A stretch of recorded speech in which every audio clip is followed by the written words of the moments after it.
One of the quotes that really stands out in my mind, it comes from a book called Against the Gods by Peter Bernstein. He was a historian, really a financial historian with a deep focus in the notion of one of his books that centers in on really it's the storytelling, the history of risk and how we have come to understand it and tame it to some extent, but yet at the same time, as much as we've done through actuarial science and probabilistic theories, an understanding of what risk can and cannot be, it's not possible to fully know the future. It would be helpful. It would be super helpful. It'd make you really wealthy if you could, but it's not possible to know the future. And in his book, as he finishes up, he has this really great quote from G.K. Chesterton. The real trouble with this world of ours is not that it is an unreasonable world, nor even that it is a reasonable one. The commonest kind of trouble is that it is nearly reasonable, but not quite. Life is not an illogicality, yet it is a trap for logicians. It looks just a little mathematical and regular than it is. Its exactitude is obvious, but its inexactitude is hidden. Its wildness lies in wait.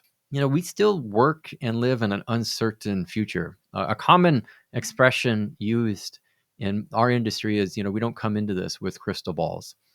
And I just think that says really as much as we need to know on it. I don't know the future, and you don't know the future, and really none of us knows about it. You'll find the experts who think they know and will speak about it with great confidence. And because we have such a deep desire to know, we may even be easily persuaded by their pontificating, for lack of a better term.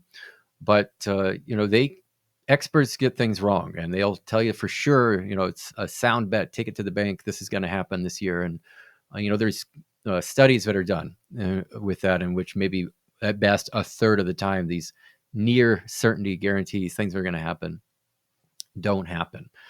So our best approach and the advice that we can deliver and give to folks and clients is, how do we manage the unknown and move forward with confidence, even though the future remains uncertain?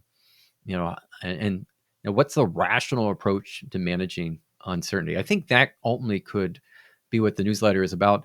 But what I want to really capture with this too is that the world is wild. It's not fully domesticated. It's still not perfectly known. And I think, a mistake that we can make, because we are just accustomed to civilization and the enhancements, the benefits of our society, is that we just don't think it's that wild anymore. And I think, in my mind, really one of the best ways to continue on with the management of our money is to pull that back and say, no, money's still just as wild as ever. It's not living in the jungle wild, but it's not that far removed, would be my suggestion to you. It's still challenging, and it still has its dangers and its issues of concern or worry.